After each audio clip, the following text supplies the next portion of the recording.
Welcome to Automotive News. I'm Alastair Sloane. One unusual problem the breakdown boys at the Automobile Association have is when toddlers lock mum or dad out of the car. It works like this. They're strapping the baby in the child seat. To give the child something to do, they hand them the keys to play as a rattle. And as soon as they shut the door, the baby puts the key in their mouth and bites down on the remote and locks the doors.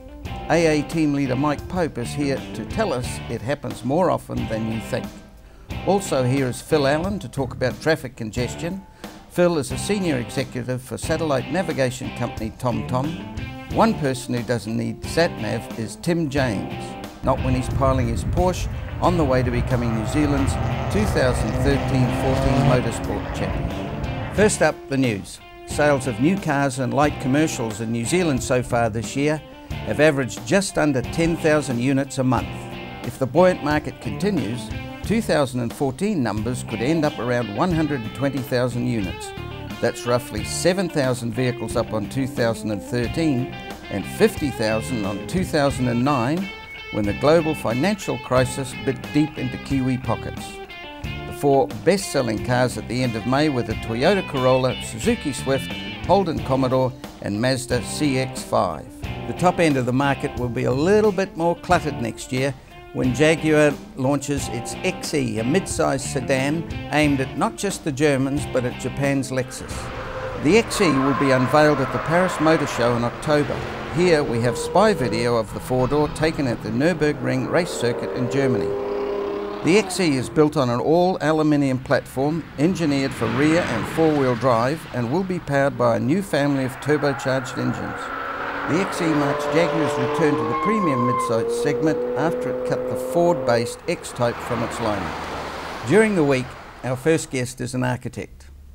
On the weekend, he's a race driver, good enough to be this season's New Zealand Motorsport Champion. Tim, welcome to Automotive News. Thanks, Al. Pleased to be here. Oh, good. Now, you're the reigning Motorsport Champion, the reigning Porsche Champion.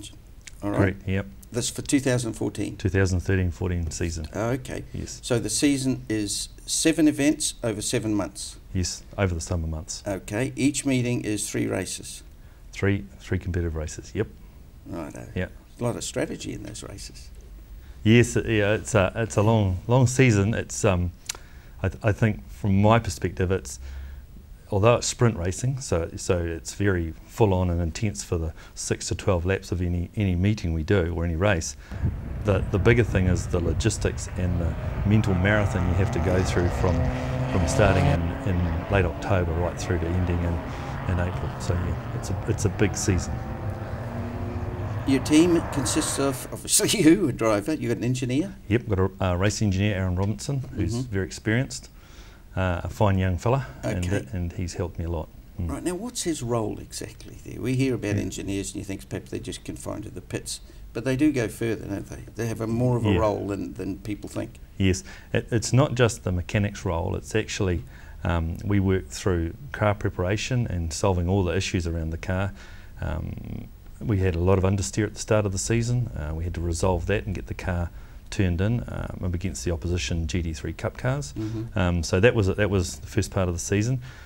So he worked really hard on that. He also organises me. So he's talking to me through the headphones. He's telling me what he wants, where he wants me to qualify, what's in front of me, what the weather's doing. That's the strategy. Whole thing. Correct. Really? Yep.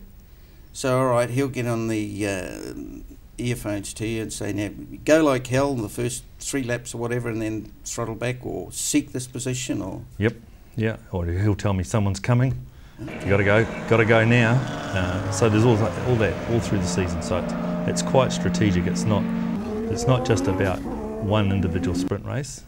We had, at the start of the season, as I said, we had to get the car sorted out. In the middle of the season we just charged. In the middle of the season we won quite a few races. We won a couple of rounds outright, but then after that, then it was a matter of managing.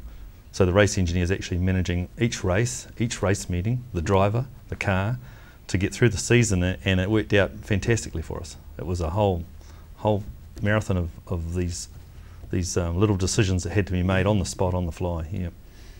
It's mentally challenging, obviously. I mean, it's very, very difficult to categorise what it's like sitting at 250, 260, 70 k's everything's happening around very fast, but you have to be in a mental frame of mind where it's not necessarily in slow motion, but it perhaps appears that way. Now, you mentioned this before, just how you put yourself in a frame of mind at speed. And that's something a lot of people don't understand, I'm sure of it. They have to experience it, don't they? Yeah. Is there a mental process you specifically or you go through? I think it's a combination of mental and physical fitness. So you've got to race competitively at the top end, and everyone knows that, you know, Greg Murphy's and that sort of, they're super fit guys, Yeah. and that helps control your breathing and your heart rate and those sorts of things. And then you also actually the more practice you do, the more skill you do, the more, and especially for me, I had a lot of tutoring from Timmy Martin. Yes. And what it helps you to do is you get experienced, and then as you progress through racing, and actually you feel more comfortable with the car, you know the car's limits, you know your limits, and then things do slow down. And so although from the outside it looks frenetic and fast, and the onboard camera as well, you know, that can relay all sorts of stuff going on, actually when you're driving yourself, I find myself that it's slowed down. We're driving within a particular zone, and it doesn't appear to be as dangerous as it probably is. Yeah. Let's take Hampton Downs as a track, for example. Now, that's a fairly demanding, tight track, isn't it? You're pretty busy there. There must be a point where, perhaps going up those, the big right-hander and going up that straight, where you relax your shoulders, you relax your arms, if you like, and you change your breathing? Not consciously. No. I think it's more about you're trying to get you're on the accelerator at the right point to get the right drive out of the corner. You're trying to put the car in the right place on the track. You're also trying to get your gear changes correct, and after a while you can actually monitor how fast you're going through your gear change. Where your lights will come up on the AIMS display, you can actually say, well, actually I'm 10 metres further ahead when I made that change. Well, that's it's going to be faster, you know. I'm driving out of there quicker. So it's all those sorts of things that you do, and actually I don't think you have that much time to relax, because you're putting the car in the right place. You may be going through traffic, or traffic's coming through you, and then you've got to get your brake point at turn 1 at the end of the straight, bang on, to carry that speed around the corner. So it's pretty busy, yeah. Exit speed 2 before you enter the straight. That's vital for Vital. you. What's the lap record around Hampton? Do you know, off the top of your head? I think it's under a minute. With Yeah, the TRS cars are very fast. Yeah. Yes, so that indeed, when you get to the straight, there's no visual reference in front of you. All you see is farmland, and that you've got to be hugely accurate there, don't you? Yes. So you actually with Porsche we've got best brakes in the world. So we can brake quite late and very hard, but it's a very aggressive brake. And then you actually need to line up exactly where you're going to do it, because if you're 20 metres too late, you're off, or you're spinning out wide. So it's very precise, and you get into a rhythm of being precise, putting the car in the precise spot, precise gear changes. As Timmy Martin would say, it's either there's only two positions actually. There's full on brakes or full on gas, you know. So that's what you're trying to work to. Yeah. ABS has changed the rules, hasn't it? The anti-lock braking system. There's not as much progressive braking there used to be, the old cadence braking? No. So for someone like me, if we lose our ABS, panic sets in, actually. The 997 GT3 Cup cars don't come with ABS. The 996 Cup cars came. We have ABS on the GT2. So you become either an ABS braker or a non-ABS braker, and it's a different skill, actually. Yeah, we're late, very aggressive.